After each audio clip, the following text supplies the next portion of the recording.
Welcome to the Be Ninjas podcast, where you get an all-access pass to see what happens behind the closed doors of a fast-growing global bookkeeping and financial reporting business.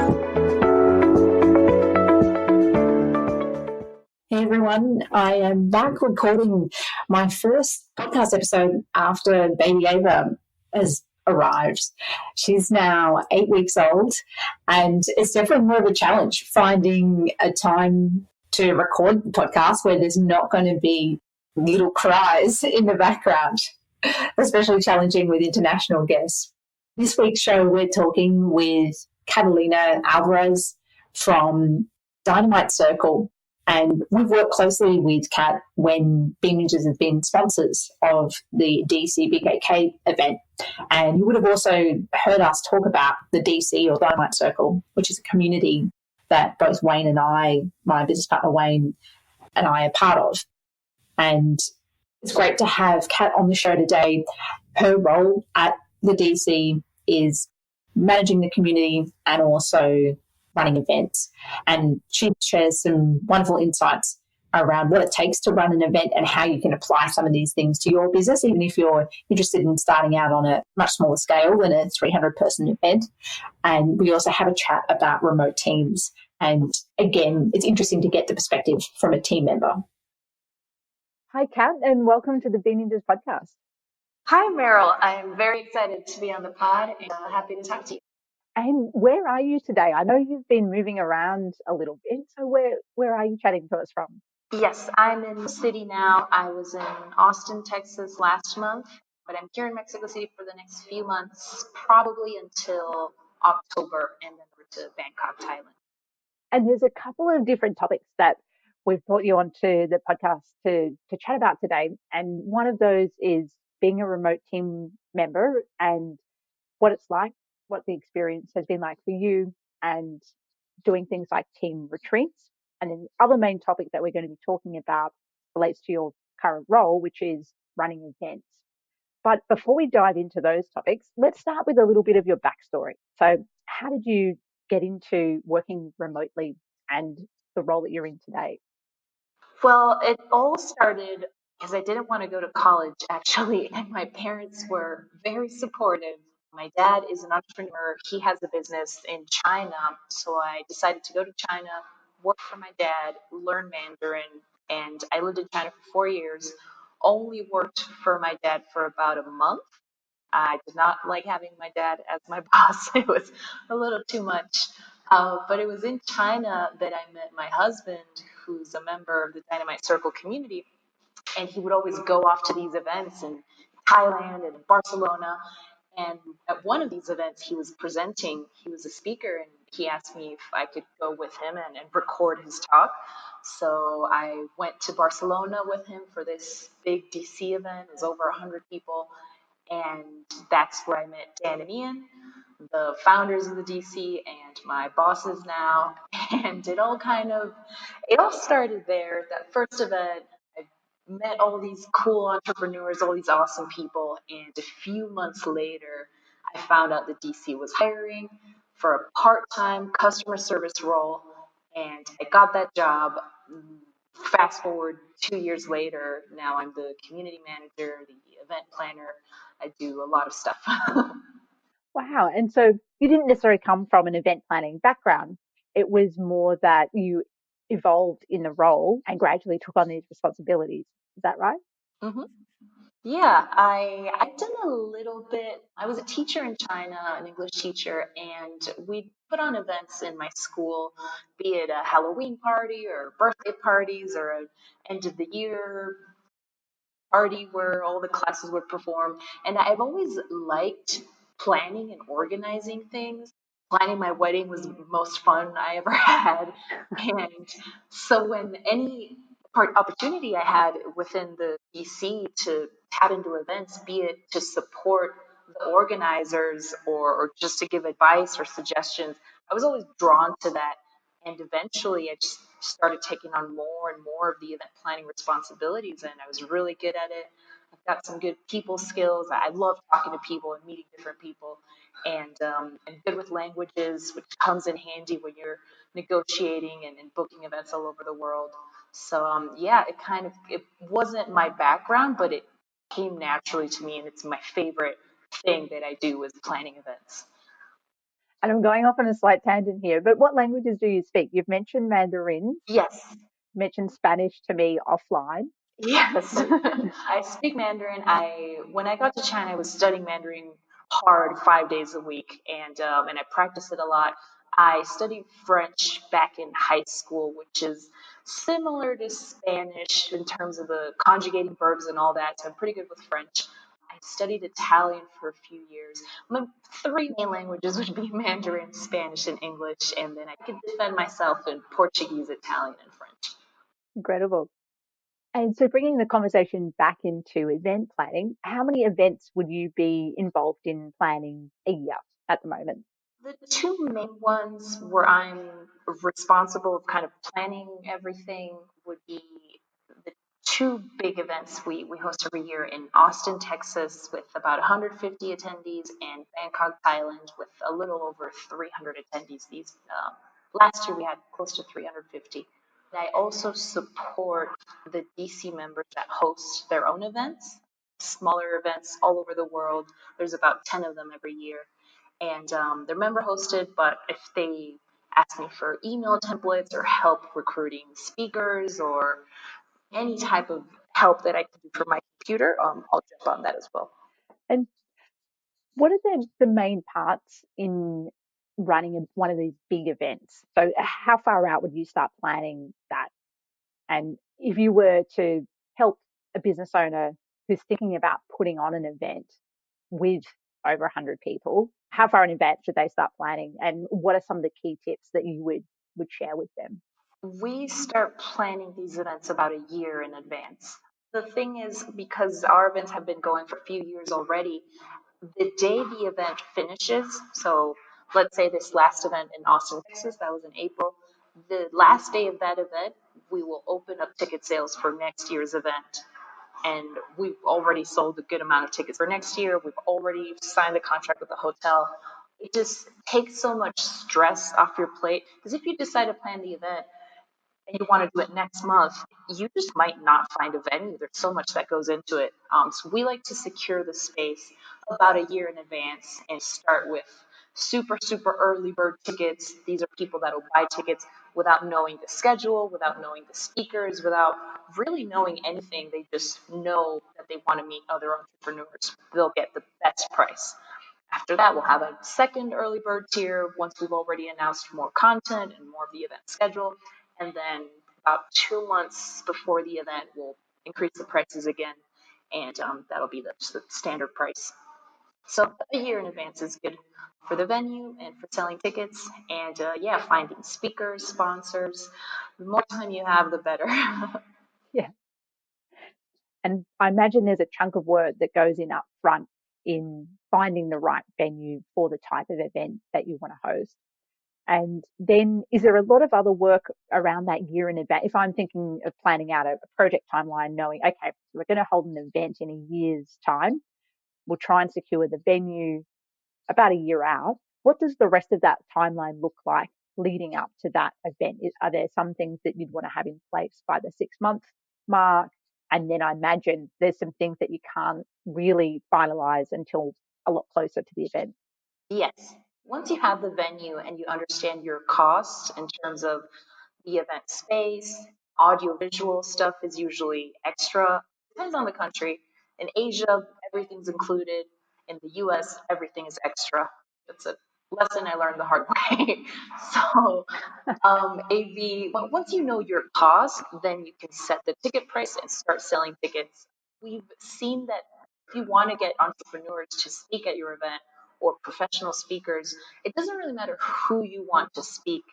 The sooner you tell them, the better, because you don't know who might be planning on spending the summer in another country or what their plans are. You don't know how far these people are planning their travels and itinerary, how far in advance.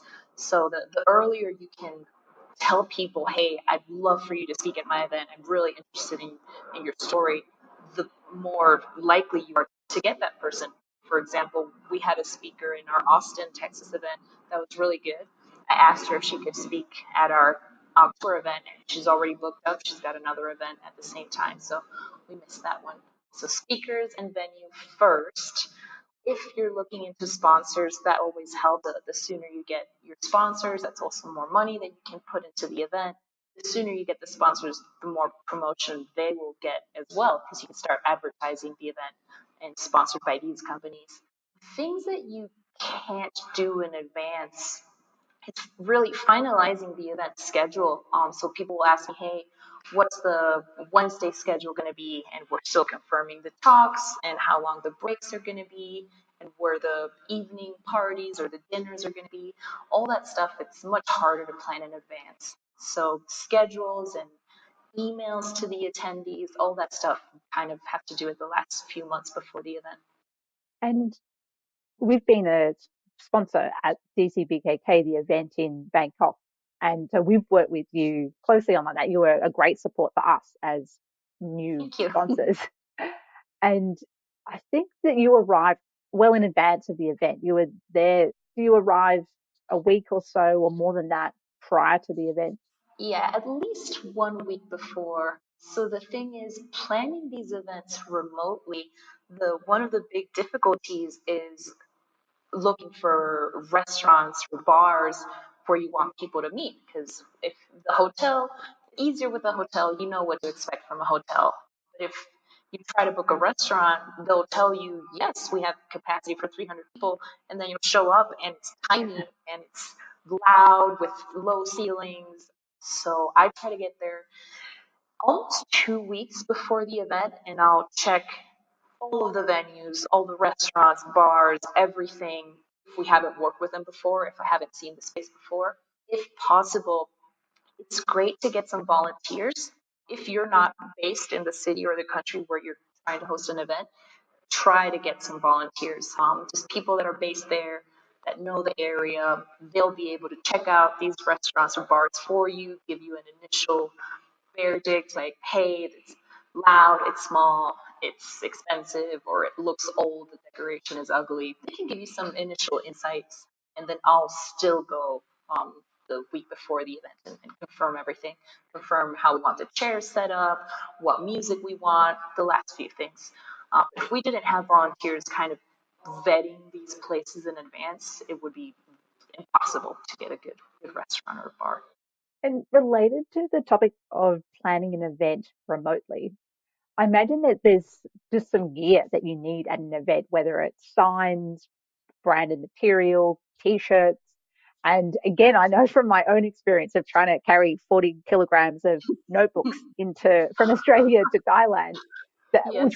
which I didn't think through well at the time, that you need equipment. We were just sponsors, but we had quite a lot of gear that we needed to bring with us. And I imagine it would be on a much larger scale. So how do you plan the logistics? Do you buy things in the city that you are running the event, or do you have to ship a lot of things out in advance? We do a little bit of both. There's some things that we get from Thailand or from the country directly. So specifically any staging decorations, if you want a big backdrop with sponsor logos or with the name of the event or anything like that, any type of decoration that you want on stage, it's easiest to work with a local company. They can come to the hotel, they can measure things. It's much easier to work with local businesses for that. For t-shirts and swag and stuff like that, it's usually cheaper to get it from China or get it from a swag vendor. They have all these companies. If you Google custom pens or custom t-shirts, you'll get hundreds of results. And it's usually much cheaper than getting it from the wherever you're hosting the event. We are very picky with the quality of our t-shirts for these events. The secret is they are tri-blend t-shirts. Most people think that 100% cotton is the best, but it's actually not. These tri-blend t-shirts are made of 3 different materials. They're pretty pricey, and we order them from the US and have them shipped all the way to Thailand. We spend a couple $1,000 in customs alone every year, but it's so worth it. Our t-shirts are well known for being good quality and durable. Yes. And the next thing that I wanted to ask you about was any success stories or lessons learned. And I don't know how much you can share, but I've always thought, or I've always been concerned about running an event myself because it seemed like there's just so many little things or big things that could go wrong at the last minute. Yes. Have you got any stories like that that you can share or Yes. lessons learned? So many. I'll give you a couple. So one thing that I've learned the hard way is speakers aren't totally reliable. You never know if someone's family member's going to get sick or anything could happen. You need to have backup speakers. We every year will get at least one last minute cancellation. So we always have two or three backup options. The best way to do this is out of the people that are attending your event, you'll look at the attendee list and say, okay, out of these 20, 30, 50, 300 people, who might be able to give a good talk if someone cancels? So that's what we'll usually do for every event.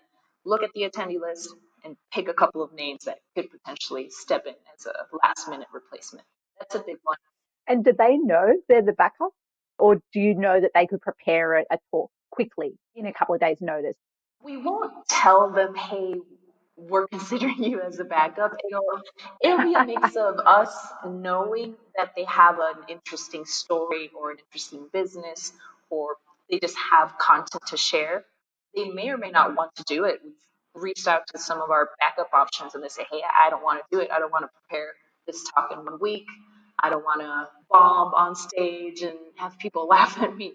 So it's good to have at least three or four backup options. And one of them will always step up and do you the favor. And of course, these speakers would get a free ticket to the event. So you'll tell them, hey, someone canceled. I'll refund your ticket in full if you are able to prepare a talk in the next 5 days. And most people will do it. Interesting. I can imagine with speakers, that would be stressful if you have someone that's especially the keynote speaker and then something happens. Yes, it is very stressful. I'd say that's an advantage of a community event like Dynamite Circle where people are going not just for the keynote speaker, but I can imagine that would be more of a challenge if that was the main reason that someone was going to an event. Yes, absolutely. If people are attending your event because of the speakers and someone cancels, we thankfully, knock on wood, we've never had to deal with that, but I can imagine some people might ask for a refund or things like that, or they might be disappointed. Thankfully, at our events, we don't usually have famous speakers. It's more about people's stories, their real life, day to day entrepreneurs working in their businesses and sharing what they're doing. So thankfully, we've never had a lot of complaints for these last minute replacements. And do you have any other stories that you can share? Yeah. The first event that I kind of planned by myself was BCBKK 2018, I think, last year. I've been helping for the last couple of years, kind of supporting my colleagues. But last year was the first one I kind of took over everything. And going from that event in Bangkok to the US, this past event we did in April in Austin, Texas, it was a new hotel. This was the first time we'd worked with them. And contract negotiations are difficult, especially when you're not sure what you need and it's the first time you work with a hotel. At the Conrad, the hotel we use in Bangkok, this is going to be the seventh consecutive year we work with them. So it's basically the same contract every year. They always try to up the prices. We always negotiate them down. It's pretty easy. With a new hotel, you might not notice that something's not included in the contract. And that happened to us. It was the audio visuals, and I thought it was included in the event space and the rental that we were paying, and it wasn't. And it was a lot of money. That like a month before the event, it was like, oh, here's your bill for all the AV, and it was unexpected. We were able to recover, and we complained to them. We worked it out, but yeah, contracts, you should spend a week just writing down every little thing you're going to need for your event. Every coffee break, every meal, any transportation. if you need a clicker or an HDMI adapter, any little thing, you want that in the contract or they will charge you extra. Yeah, great point. And I'm picturing having to think through everything so far in advance and all of those little details. It would be very easy to miss something. Yes, it's hard. And when you come from this relationship with a hotel that you had for 6, 7 years, you think it's that easy with every other hotel. But of course not. You got to build that relationship, and they're not willing to give you anything for free when it's your first time working with a new partner. So, yeah, if you've planned events before, think every venue, every hotel is going to be different, and try to include everything in the contract. And before we move on to the topic of remote teams, did you have anything else, any other insights that you wanted to share around events or any other tips that you would have for either a business owner running it themselves or hiring someone to run an event for them and their business?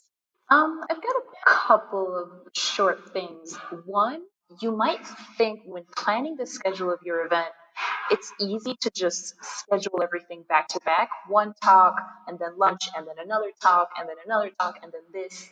And we've learned that people want breaks. People want free time to network or go take a nap or go catch up on their emails. It's very important to leave break time. So the talks should not start directly after each other. A 30-minute break will be much appreciated. So that's one thing. Other, assume that nobody is reading anything. We send announcements to attendees via an app, via email, we'll post it in the forum.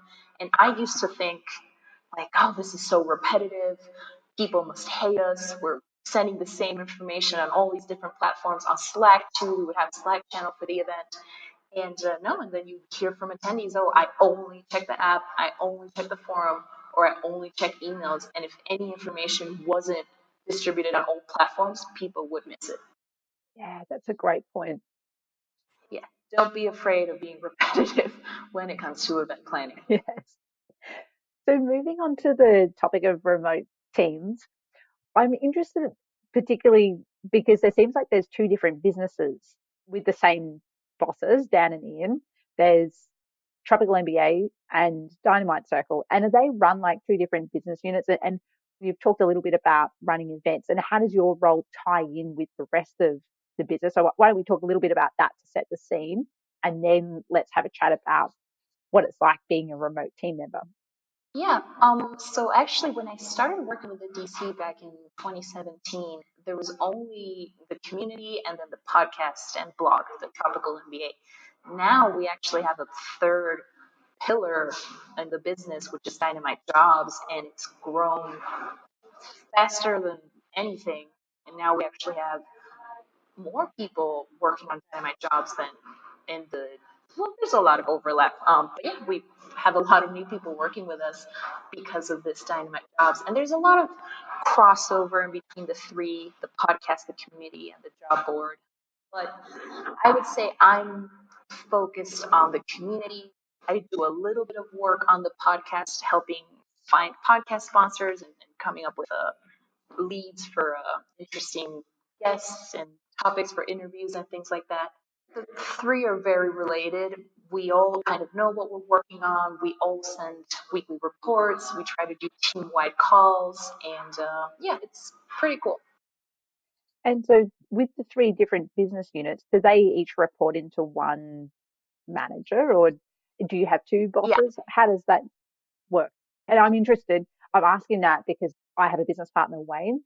And so that's something that we work on. There's two partners. So, how do we manage the reporting lines and flow of communication and decisions?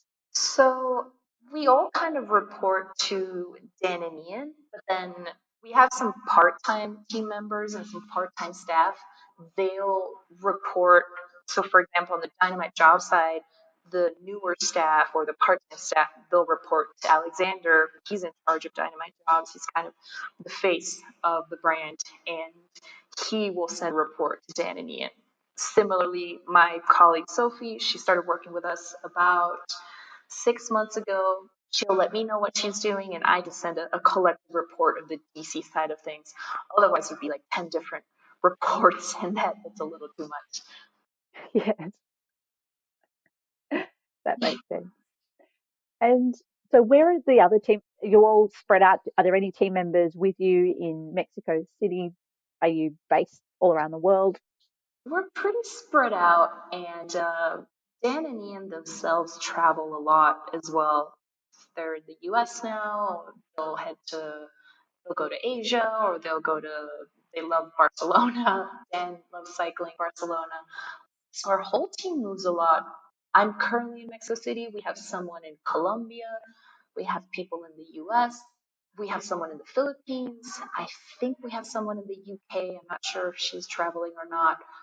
Yeah, we're pretty spread out all over the place.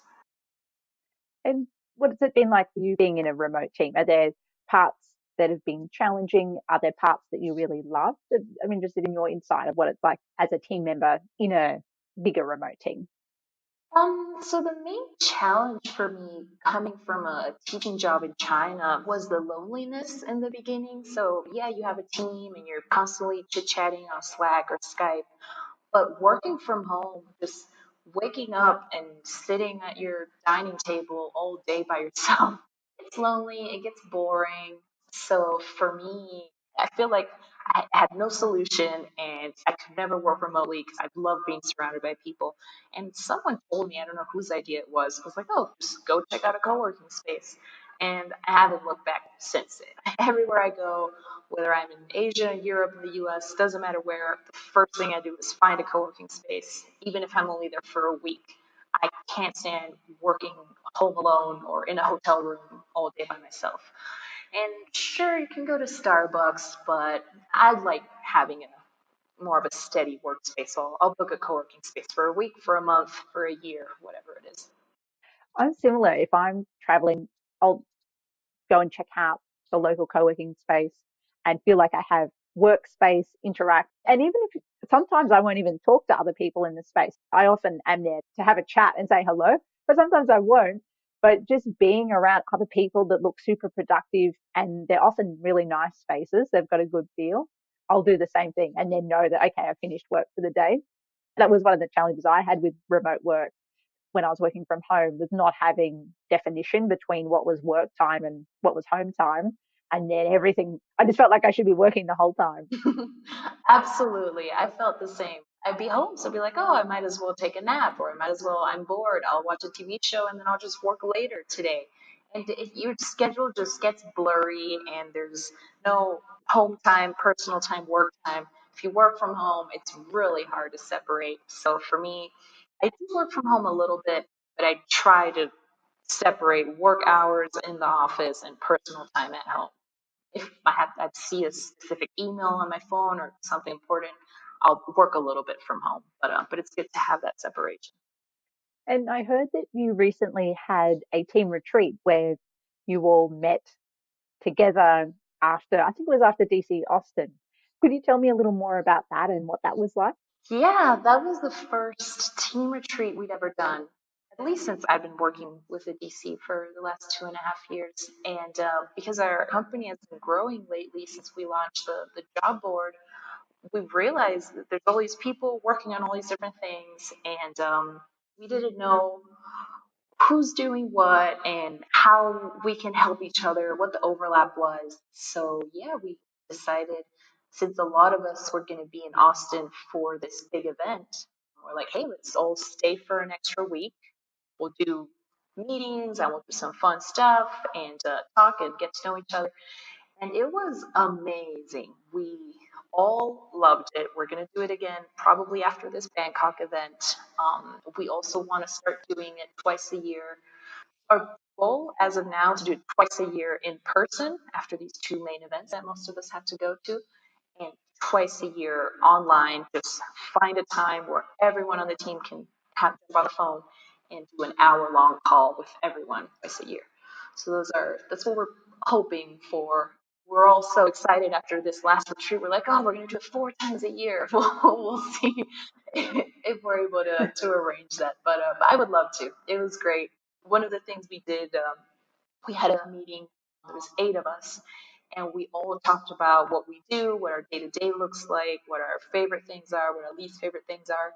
And I realized some of the things I don't like to do, other people on the team can help me with. I personally feel like I'm not great at copywriting. And sure enough, there's plenty of other people on the team that are great at copywriting. So yeah, we all kind of talked about the things we're not so good at or we don't like, and how the rest of the team can support and help each other. And it's been great. I'm still kind of on a high since that team retreat, and I feel much more connected to the rest of the team. That's the real win. If there's things that you're not enjoying related to your role and someone else loves it, I mean, that's a great win. Yeah, it was. It was really cool. And just the high that you talked about too. I know that you can get that. Well, I know I come away from events like the G's TBKK on that high, full of ideas and full of motivation. And we haven't run a team retreat at Big Ninjas yet, but that's one of our goals for 2020. And I'm hoping that we can create that same vibe as well of everyone meeting and connecting and coming away on a high, feeling excited about the business and what's happening over into the future. So it's great to hear that that was the outcome for you with your team retreat. It was great. It's tough with the remote team. I mean, I'll see my bosses only twice a year, maybe 3 times a year. There were some people on the team that I didn't even know what they did, if they were part time or full time over on the podcast side of things or the job board side of things. And now I feel like I know exactly what everyone does, who I can ask for help with what things, what people's strengths and weaknesses are. I just feel like I know these people so much better now. And I'm excited for the next one and see that progress from retreat to retreat. And yeah, it was really, I really don't have any negative comments. The only note, this was our first retreat, we decided to kick it off with the day of just fun activities. So we did an escape room, which was really, really fun. We went to this BYOB mini golf, which was really fun.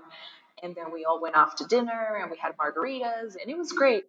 The next day would be only meetings. In the future, we would split it up and have half a day of meetings and then something fun, half a day of meetings and fun. Don't split up the day completely because we try to do like 6 hours of meetings just talking about the company and it's a little tiring. So I would definitely mix in the fun. Especially if you've had a day of fun and margaritas the day before. Yes, we had a late start. Two of our team members were running late. Some of us were a little hungover. So yeah, I would definitely mix those up for the next one. But it was great. All in all, it was really fun. Well, Kat, thank you so much for coming on the podcast. It's been a great chat.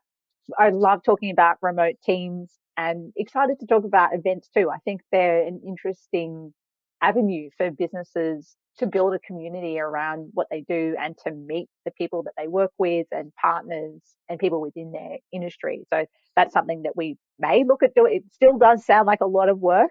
So I don't know if we'll do that, run an event at Big Ninjas anytime soon, but it is really interesting, insightful to hear your thoughts on running events. So Yeah, anytime, just message me, call me. I'd love to talk about events and communities and masterminds. I'm really passionate about what I do. I appreciate it. Thanks so much. Thank you, Meryl. Talk to you soon. Well, thanks so much for coming on, Kat.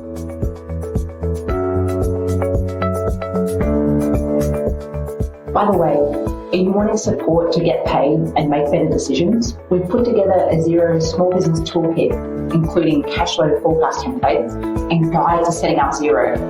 Grab it for free at bigninjas.com/Xero toolkit. And that's XEROTOOLKIT.